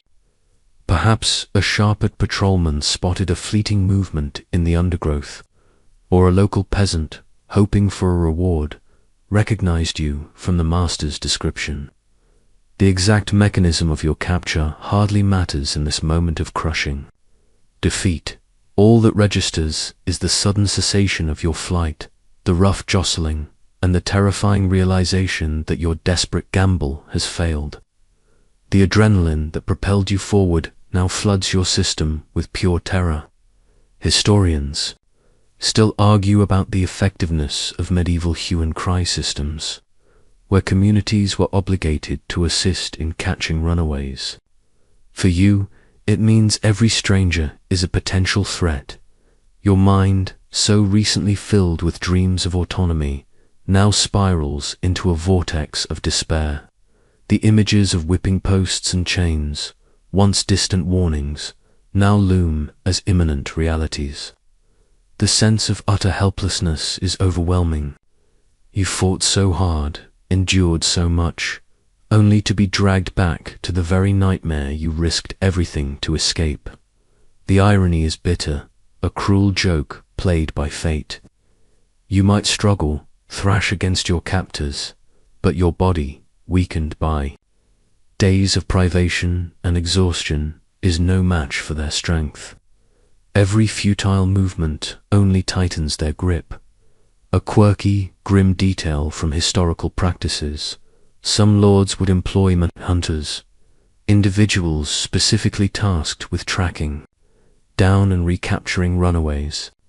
These were often hardened men, sometimes even former enslaved people themselves, who knew the tricks and evasions of fugitives. Imagine being caught not by a uniformed guard, but by someone who understands your every move, predicting your hiding spots with chilling accuracy because they once walked in your shoes. It's like being outsmarted by your own reflection. The brief taste of freedom, the intoxicating scent of a life unbound, now feels like a cruel hallucination. The very thought of it becomes a torment, a reminder of what you almost had and what you have now lost. The physical pain of being roughly bound, the indignity of being paraded through familiar lands, pales in comparison to the searing agony of your shattered hope. The journey back is a nightmare in slow motion, each step further cementing your return to a life of bondage, stripped of dignity and, seemingly, any possibility of escape. The journey back to the manor is a slow, agonizing descent into humiliation. You are no longer moving under your own power, but dragged, pushed, or perhaps even tied to a horse, your head bowed in defeat. This is the humiliation of return, a public spectacle designed to break your spirit and send a chilling message to any who might harbor similar dreams. Every familiar landmark, the ancient oak, the winding stream, the distant outline of the Lord's manor, now mocks you, a cruel reminder of how close you came and how spectacularly you failed. It's like being forced to walk a very long, very public walk of shame while wearing a sign that says, "I tried to escape, and all I got was this humiliating ride back." You can feel the stares, the whispers, even if you keep your eyes fixed on the ground. The faces of your fellow enslaved people, a mix of pity, fear, and grim recognition, are a silent chorus of your failure. They see themselves in your defeated posture, their own unspoken dreams of freedom flickering and dying in the reflection of your recapture. The overseer or the Lord's men, your captors, might parade you through the fields or past the communal dwellings, ensuring that everyone witnesses your defeat. This isn't just about punishment. It's about control, a reassertion of power. Historians still argue whether such public displays primarily served as a deterrent or as a ritualistic re-establishment of the master-slave hierarchy. For you, it's simply a profound agony, a public stripping of your last vestiges of dignity. The weight of your chains, whether literal or figurative, feels heavier than ever before. The physical discomfort is overshadowed by the crushing blow to your spirit. The taste of freedom, so tantalizingly close, has turned to bitter ashes in your mouth. You replay every decision, every movement, searching for the fatal flaw, the moment you went wrong. But hindsight offers little comfort, only a deeper plunge into despair. You are once again property, and your attempt at self-ownership has only solidified your status as a commodity, a quirky, almost darkly ironic detail from some medieval practices. Upon recapture, a runaway might be stripped of any clothes or items they had managed to acquire during their escape, even if they were originally from the manor. This was not just about reclaiming property, but about symbolically stripping away any autonomy gained during the flight, reinforcing their status as utterly dependent and devoid of personal possessions. Imagine being divested of a cloak or a worn pair of shoes, as if even these meager items were a usurpation of your master's ownership. It's a petty cruelty, but effective. The psychological impact of this return is devastating. Hope, once a burning ember, is now a cold, dead ash. The memory of your brief, exhilarating taste of freedom becomes a constant torment, a stark contrast.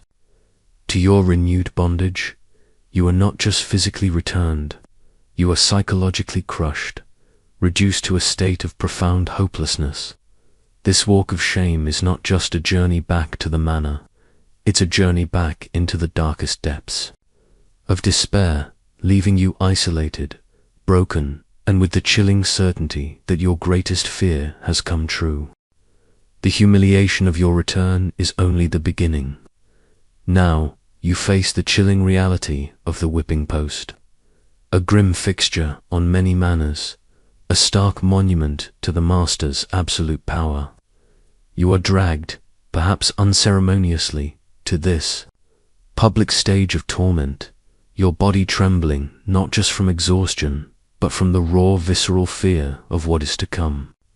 The sight of the rough-hewn wood, perhaps stained with the dried blood of others, fills you with a primal dread.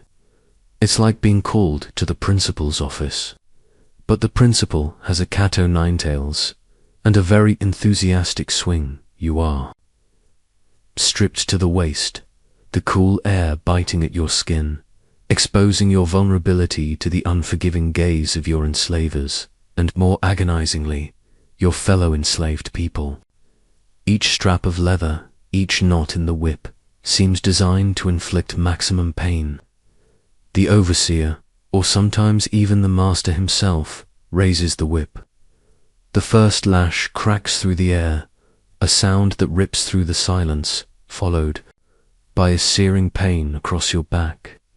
Your muscles clench, your teeth bite back a scream, but a gasp escapes you nonetheless. Historians still argue about the exact frequency and severity of corporal punishment for runaways, but its psychological and physical impact was undoubtedly profound and lasting. For you, it's a brutal, undeniable assertion of ownership etched onto your very flesh. The pain is immense, but it's not just physical. It's the pain of indignity, of helplessness, of being reduced to nothing more than an animal to be disciplined. Each successive lash brings a fresh wave of agony, tearing at your skin, leaving angry welts and streaks of blood. You might try to brace yourself, to steel your mind against it, but the body reacts instinctively, flinching, tensing, convulsing with each blow. You bite your lip until you taste blood, focusing on anything but the burning agony that consumes you. You might even lose consciousness for a fleeting moment, a brief reprieve from the torment, only to be jolted back to excruciating reality, a quirky, almost unbelievable detail from some historical accounts. Occasionally, a master might force other enslaved people to participate in the whipping of a recaptured runaway, perhaps by holding them down or even delivering a few blows themselves.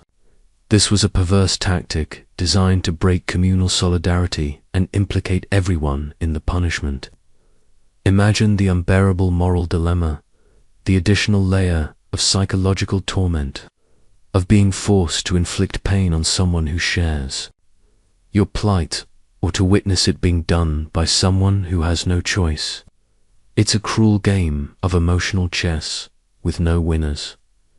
When the lashing finally ceases, your body is a landscape of raw, throbbing wounds.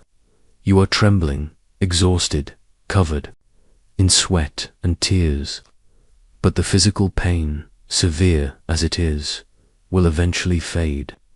The deeper wounds, the psychological scars, will linger. This brutal lesson is intended to break your will, to forever extinguish the spark of rebellion within you. It is a chilling reminder that your body is not your own, and your dreams of freedom come with an agonizing price. You are left not just with a scarred back, but with a deeply etched memory of suffering, designed to ensure you never, ever try to escape again. The searing pain of the lash eventually subsides, leaving your back a tapestry of raw wounds, but a new, more enduring mark is often applied. You are to be marked for life, a permanent testament to your attempted flight, a brand to deter any future escape attempts. This isn't just about punishment. It's about identification, about making you recognizable should you ever try to vanish again. It's like getting a very public, very painful tattoo that screams, "I am owned, and I tried to run away." This mark could take various forms. Perhaps a hot iron, searing a symbol or the master's initial onto your skin, often on your cheek, forehead, or shoulder. The smell of burning flesh, the agonizing pain, the blistering of your skin. It's a trauma designed to be unforgettable, not just for you, but for anyone who sees you.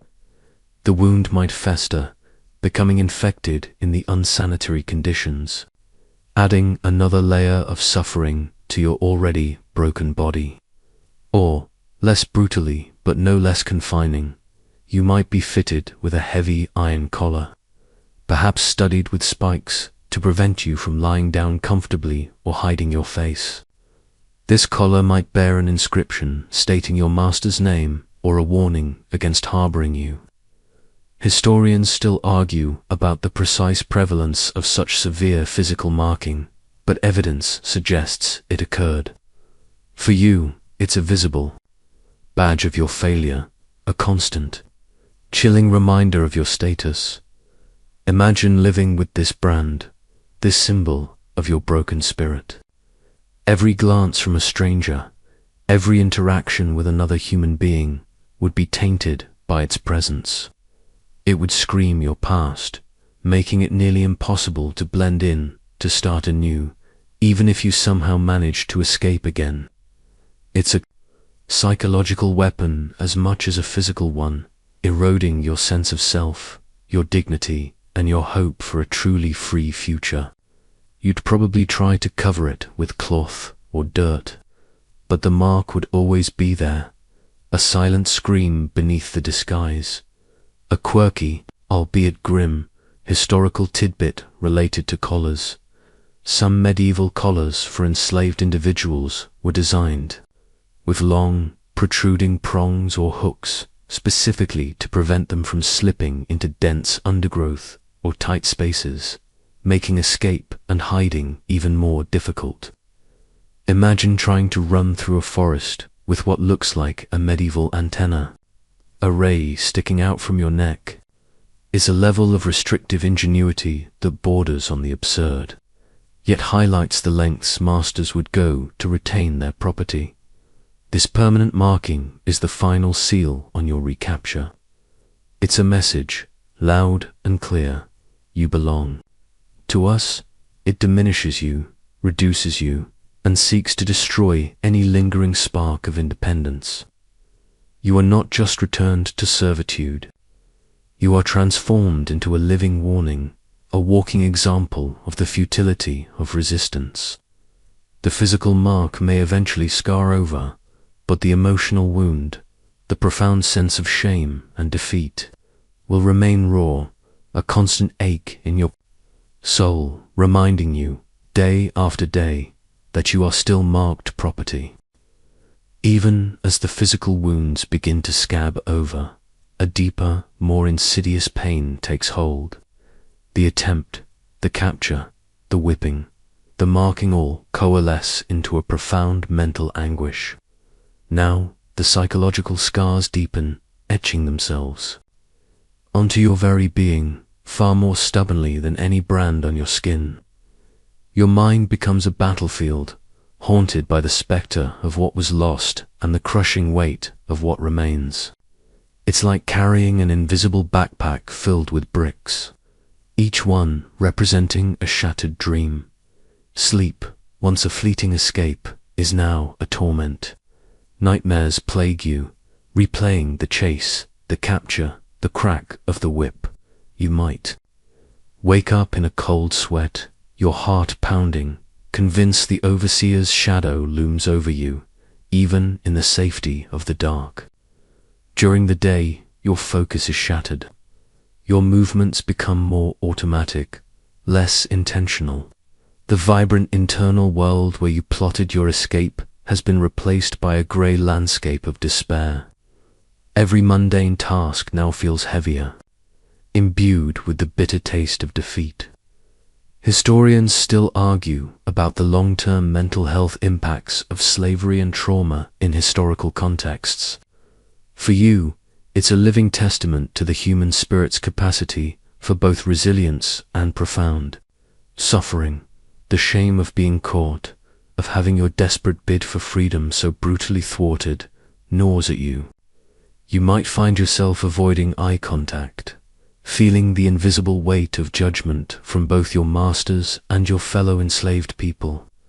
Even their pity feels like another form of humiliation.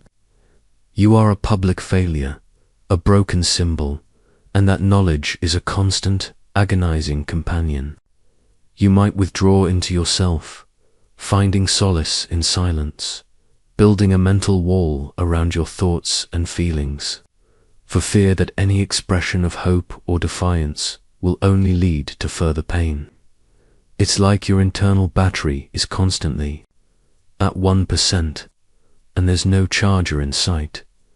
A quirky psychological detail: some historical accounts suggest that after repeated failed escape attempts or severe punishment, some enslaved individuals might enter a state often described as Negro consumption or profound melancholia, characterized by extreme lethargy, loss of appetite, and a withdrawal from all social interaction. While these terms are outdated and problematic, they describe a form of deep psychological distress, a brokenness of spirit that was undeniably real. Imagine feeling so utterly defeated that your own body starts to give up, mirroring the despair in your mind. The dream of freedom, once a guiding star, now feels like a cruel mirage, mocking you from an unreachable distance. You struggle to believe in its possibility, even for others. The world has proven itself to be a closed system, your place within it irrevocably fixed. This pervasive sense of hopelessness is perhaps the most insidious scar of all. It's a battle not just against physical chains, but against the chains of your own mind, slowly binding you to a fate you fought so desperately to avoid. You are left with a raw, aching void where hope once resided, a profound psychological burden that will likely accompany you for the rest of your days. The individual agony of your recapture soon broadens, threatening to engulf those you hold dearest. The threat of family separation hangs over you, a cruel lever your enslavers can pull to inflict maximum pain and discourage any further thoughts of escape. You might witness it directly, the heart-wrenching sight of a mother torn from her children, a husband from his wife, sold to distant masters as a direct consequence of your failed flight or simply as a punitive measure. It's like watching your favorite puzzle being deliberately smashed, piece by irreplaceable piece. This isn't just about punishment for you. It's about making an example. The master knows that the bonds of kinship are powerful, and shattering them is a brutal, effective way to control his property. Your attempt, even if solitary, has demonstrated a dangerous independence, and the price for such audacity might be paid by those you love. The cries of separated families echo in your mind, a haunting symphony of despair. The knowledge that your actions, however well-intentioned, could lead to such a devastating outcome for others is an unbearable weight. Historians still argue about the frequency of family separation in medieval slavery compared to other historical periods, while not always as systematically practiced as, say, in the transatlantic slave trade. It was a constant threat and a devastating reality for those who experienced it. For you, it's a living nightmare, unfolding before your eyes or imagined with chilling clarity. The fear of this separation becomes a new, potent form of control. Even if you escaped again, the thought of leaving your loved ones behind, or of them suffering further for your actions, might be enough to paralyze you. You might cling to every moment you have with them, every shared glance, every whispered word, knowing that it could be the last. This forced severance of familial ties is designed to break the spirit, to create isolated individuals with no one to lean on, no one to fight for but themselves. It's an emotional amputation, leaving a gaping wound that never truly heals, a quirky, heartbreaking detail from some historical accounts. Some enslaved families would try to secretly mark or create small, distinctive talismans for their children, hoping that if they were separated and later, impossibly, reunited, these items would serve as undeniable proof of kinship. Imagine a mother weaving a unique pattern into a tiny piece of cloth, a silent prayer for a future reunion. These small acts of defiance against the crushing reality of separation speak volumes about the enduring power of family bonds, even in the face of unimaginable cruelty. The psychological burden of family separation, whether experienced or merely threatened, is immense. It adds another layer to your existing trauma, making your captivity feel even more absolute. Your desire for freedom might now be tempered by the fear of losing what little remains of your human connection.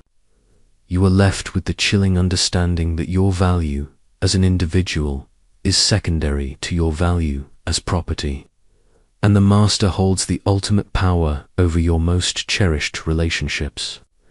This deep emotional wound is a constant reminder of the brutal cost of your failed attempt, a silent scream in the heart of your captivity. The threat of family separation, so real and agonizing, often leads to the next horrifying consequence. You are sold away to unknowns. This is not merely a change of location. It is a profound rupture, tearing you from the last vestiges of familiarity, and plunging you into a terrifying new landscape of servitude. One day, you are working the familiar fields. The next, you are bundled onto a cart, perhaps tied, and driven away to a distant estate. A new master, and an entirely new set of terrors. It's like being exiled to a foreign land with no map, no language, and definitely no friendly faces. The journey itself is a blur of fear and disorientation. You pass through villages and towns you've never seen, across rivers and through forests that offer no familiarity. The people you encounter speak different dialects, wear different clothes, and look at you with cold, indifferent eyes. You are a commodity in transit, your humanity ignored, your destination a complete mystery. The uncertainty is almost as crushing as the certainty of your bondage. You don't know if your new master will be more cruel or less, if the labor will be harder or merely different, if you will ever see anyone you know again. Historians still argue about the specifics of medieval slave markets and the mechanisms of sale. While not always as centralized as in other eras, the transfer of human property was undeniably a part of the economic landscape. For you, it's a terrifying, disorienting void. When you arrive at your new destination, everything is alien. The manor layout is different. The rhythms of work are unfamiliar, and the faces of your new fellow enslaved people are strangers. You are the new one, an outsider, and you must quickly learn the unspoken rules, the new overseer's temperament, and the unique dangers of this new environment. There's no one to offer a comforting word, no familiar hand to grasp. You are utterly alone, rebuilding a semblance of existence from scratch, all while burdened by the trauma of your past attempt and recapture. Imagine starting a new job where everyone hates you. The rules change daily, and your boss might whip you if you don't understand them. A quirky detail that adds to the bleakness sometimes. A sale could be for a seemingly trivial reason, such as a master needing to settle a minor debt, or perhaps simply a whim. You might be sold because your previous master decided he preferred pigs to people, or needed a new cloak. It's a chilling reminder of your utter lack of agency, your life decided by the most arbitrary of reasons.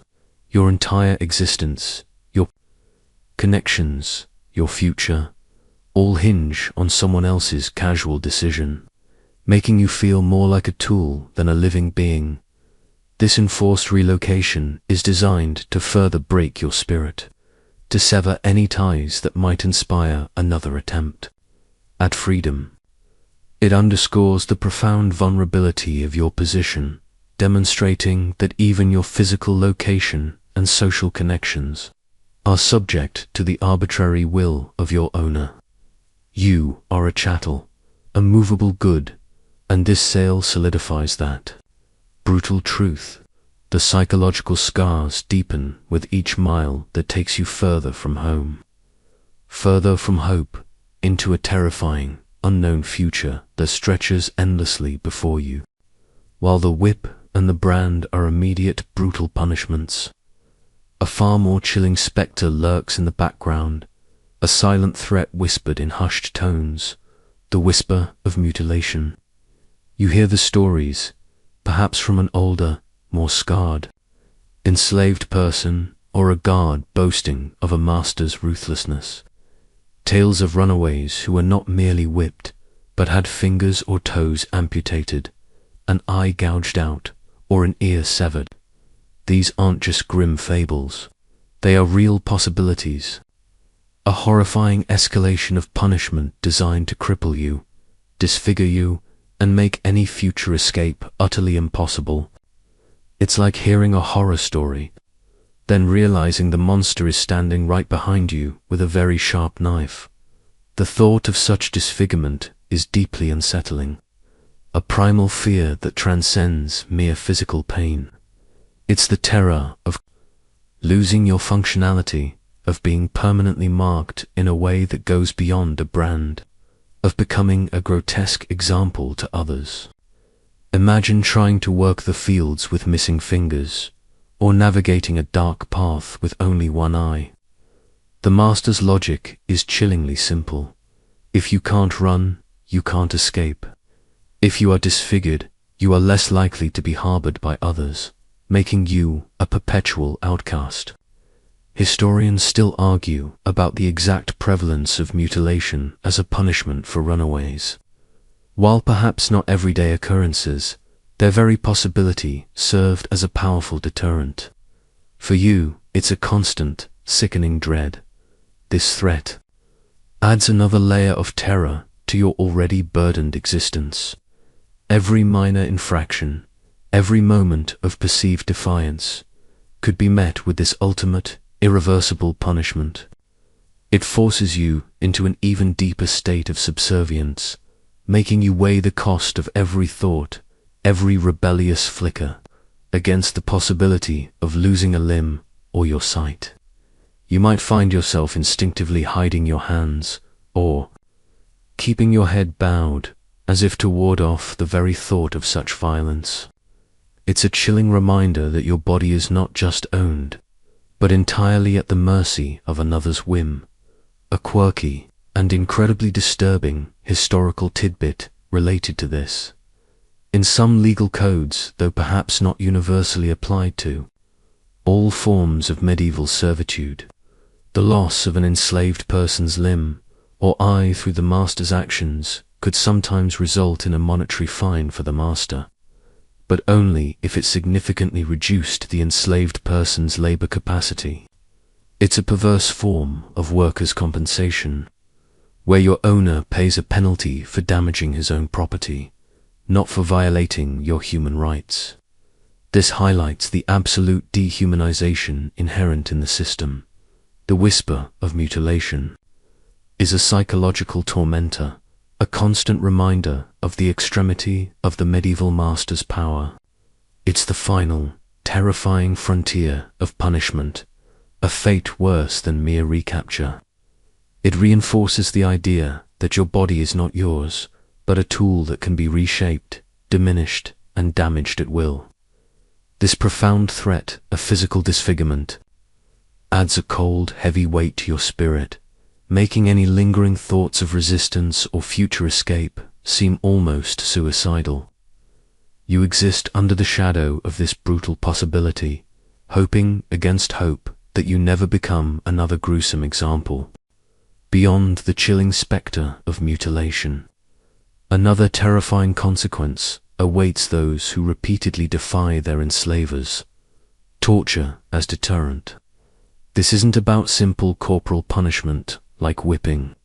It's about the deliberate, prolonged infliction of pain designed to break the spirit, to extract information, and to serve as a gruesome warning to every other soul considering escape. You hear the screams, muffled by thick walls, or the whispered accounts of those who endured it. It's a chilling reminder that in the medieval world, cruelty knew few bounds.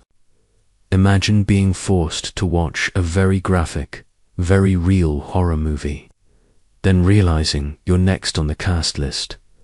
The methods are varied, each more horrifying than the last.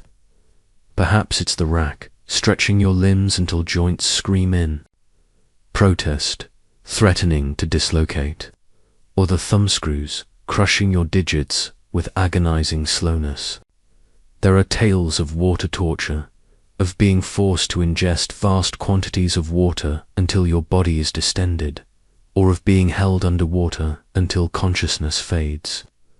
These are not acts of passion but calculated torments, designed to strip away your will, to make you confess, to make you break. Historians still argue about the precise legal and customary justifications for torture of enslaved people in various medieval regions.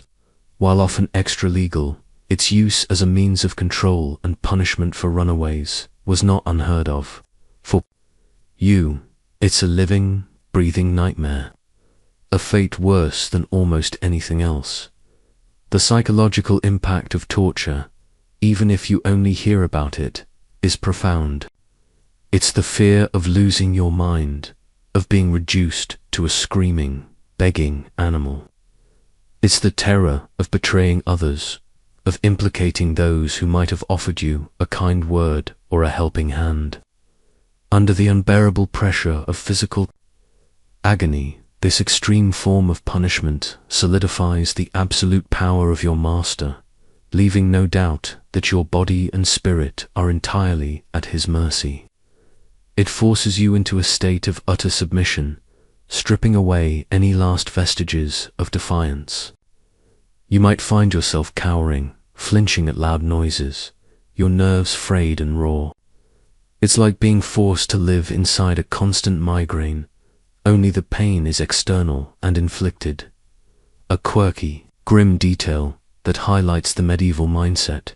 In some instances, confessing to a minor crime like stealing a loaf of bread during escape under torture might be considered a form of justice even if the confession was coerced. This meant the torturer could then justify their actions, and the master could point to the confession as proof of wrongdoing, further cementing your guilt in the eyes of the limited law. Imagine being tortured until you admit to something you didn't do just to make the pain stop, and then having that confession used against you. It's a twisted kind of legal theater. The use of torture as a deterrent goes beyond individual punishment. It's a terrifying message to the entire enslaved population. It communicates, in no uncertain terms, the extreme lengths to which masters will go to maintain their control. It seeks to extinguish any spark of rebellion, any whisper of freedom, by demonstrating the horrific price of defiance. You are left, not just physically battered, but with a soul scarred by the shadow of unbearable pain, a chilling warning that will forever haunt your dreams and dictate your waking hours. You are broken in ways that might never truly heal. After the unspeakable horror of torture, or simply as the ultimate expression of a master's wrath for repeated escape attempts, you come to understand that the ultimate price for freedom can be death. This is not a quick, merciful end, but often a public, agonizing execution designed to serve as the final, most brutal deterrent.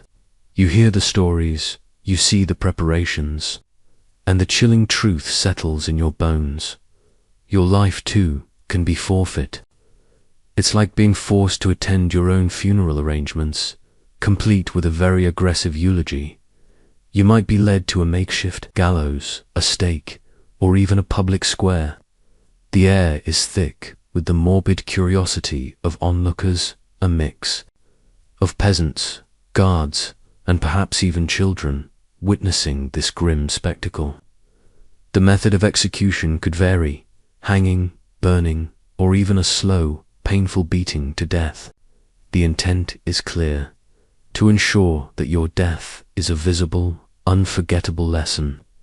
Every groan, every final gasp is meant to echo in the minds of those who remain enslaved. Historians still argue about the precise legal justification for executing enslaved people for escape in various medieval regions. While not always a codified law, the master's power over life and death was often absolute in practice. For you, it's the absolute finality, the total annihilation of all hope.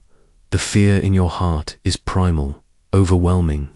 You might struggle, plead, or simply sink into a numb despair, your mind detaching from the horrific reality.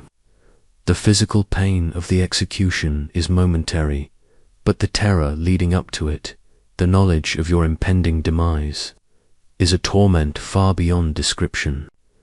You think of everything you will leave behind, the faint memories of family, the fleeting moments of kindness, the dreams that will now forever remain unfulfilled. It's a tragic, abrupt end to a life that knew little but hardship, yet fought so desperately for a moment of true self-possession, a quirky, deeply disturbing tidbit from some medieval legal systems. In certain instances, if an enslaved person died while attempting to escape or during recapture, the master might be financially compensated for the loss of property, effectively placing a monetary value on a human life, even in death. Imagine your life having a price tag, even as it is brutally extinguished. It underscores the utter dehumanization inherent in the system, where your very existence is defined by your economic utility. This ultimate price serves as the apex of the medieval master's power.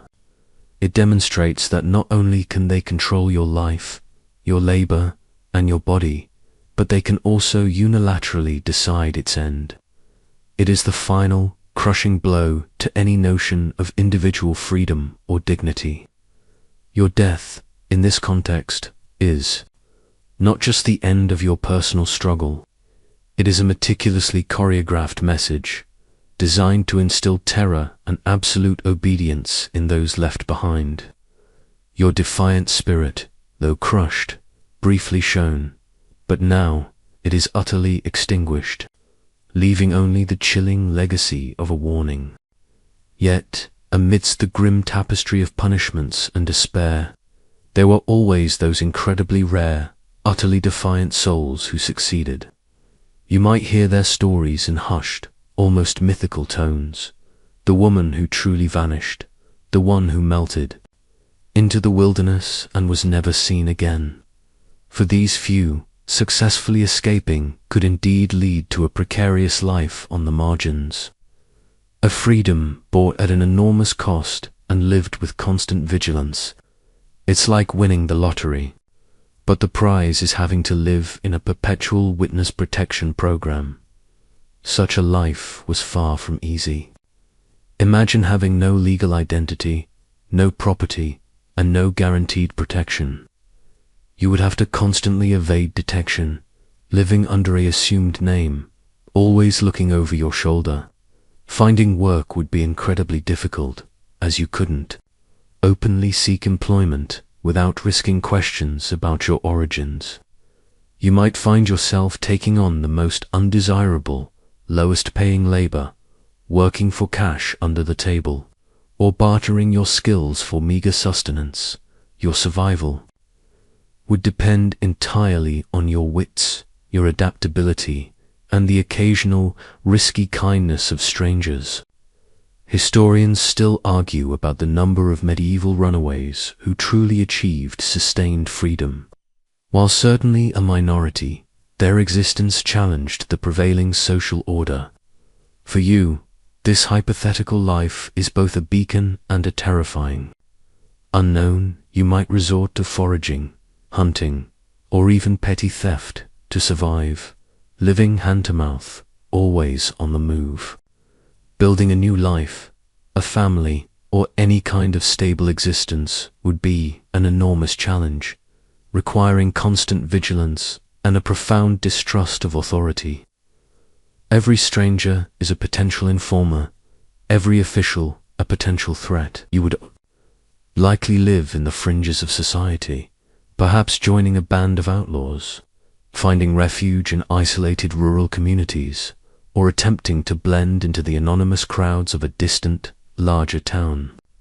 It's a bit like being a medieval nomad, but with less charming campfire songs and more hiding in ditches. a quirky detail that highlights the challenges without legal documentation, which for most medieval people was non-existent anyway. But for runaways, the lack of a known origin was damning. Even simple tasks like renting a room or purchasing goods in a market could raise suspicion. Some runaways might try to invent elaborate backstories or claim to be pilgrims, but the risk of exposure was ever present. Imagine having to convincingly lie about your entire life story every single day just to buy a loaf of bread, despite the immense hardships. This life on the margins offered something priceless: autonomy, the ability to make your own choices. However limited, to wake up each day knowing that your body, your labor, was your own. It was a life of constant fear and uncertainty, yes, but it was your life. This tenuous freedom, however imperfect, was the ultimate prize, a testament to the unyielding human desire for self-determination. It reminds you that even in the face of overwhelming odds, the human spirit, driven by the profound desire for freedom, could sometimes, just sometimes, find a way. Regardless of the outcome, whether you faced recapture, torture, or managed to carve out a precarious freedom, your story, and the stories of countless others, attest to the existence of the unseen fighters. These are the enslaved women who, despite immense oppression, carried within them a defiant spirit, a quiet fire of rebellion that could not be fully extinguished. They are the ones who resisted not just through overt escape attempts, but through every small act of sabotage, every whispered word of hope, every shared glance of solidarity. It's like being part of an invisible army, where your weapons are your wits and your courage. Their fight was often silent, their victories unseen by history's grand narratives. They resisted by preserving their cultural traditions, by telling forbidden stories to their children, by finding solace in faith or community bonds. They resisted by maintaining their humanity in a system designed to strip it away, by finding joy in small moments, by loving, by mourning, by simply enduring with dignity. Historians still argue about the extent to which enslaved people in medieval Europe maintained distinct cultural identities or resisted assimilation. For you, this quiet persistence, this internal refusal to be utterly broken, is a profound act of defiance. You recall the moments of shared understanding, the subtle ways your fellow enslaved people supported each other, the extra portion of food slipped onto your plate, the warning glance about an approaching overseer, the shared laughter that broke through the oppressive silence, even if only for a moment. These acts, though small, formed a vital network of resilience, a testament to the enduring power of human connection in the face of dehumanization. It's like a secret club where the only rule is survive and help others do the same. A quirky, almost beautiful detail. In some communities, enslaved women would secretly weave symbolic patterns into their humble garments or create small hidden charms from scavenged materials. These weren't just decorative. They were often imbued with prayers for freedom, protection, or a connection to ancestors. Imagine a tiny, almost invisible stitch in your worn tunic, a silent whisper of defiance known only to you. These personal, clandestine acts served as powerful affirmations of identity and resistance. These unseen fighters, through their quiet resilience and profound courage, kept the flame of hope alive, even in the darkest corners of medieval servitude. Their stories, though often unwritten, are etched into the collective memory of humanity. They remind us that even when all outward avenues of escape are closed, the human spirit can still find ways to resist, to endure, and to dream of a better future. Their fight was not just for their own freedom, but for the very idea of human dignity, a legacy that transcends time and continues to inspire. You were one of them, a part of this quiet, persistent resistance. As the final whispers of your journey through the medieval past fade, we're left with the profound echoes of a legacy of resilience. The women who sought to escape slavery in medieval times, whether successful or recaptured, left behind an indelible mark on history, a testament to the unyielding human spirit that yearns for freedom above all else. Their stories, often lost to the formal records, are nonetheless woven into the fabric of time, reminding us of the constant, quiet battle against oppression. It's like finding an ancient, forgotten scroll that tells a story of incredible courage, one that still resonates deeply today. Their courage, their ingenuity, and their unwavering determination in the face of unimaginable odds offer a powerful lesson. They remind us that even in the most brutal of systems, the desire for autonomy, the simple human need to be free, can never be truly extinguished. From the subtle acts of daily defiance, like misplacing a tool, to the perilous dash through the moonless night, every action was a declaration of self-ownership, a refusal to be merely property. Historians still engage in lively debates about how best to interpret the agency of enslaved people within restrictive historical contexts. But the very act of attempting escape speaks volumes. For you, the listener, it's a powerful echo of the universal human drive for dignity. Think of the grit, the sheer mental fortitude required to endure the fear of recapture, the agony of the lash, the chilling threat of mutilation or torture, and still, for some, to find the strength to try again. Or, for those who succeeded, the immense resilience needed to build a new life from nothing, constantly looking over their shoulder, yet breathing the precious air of self-determination.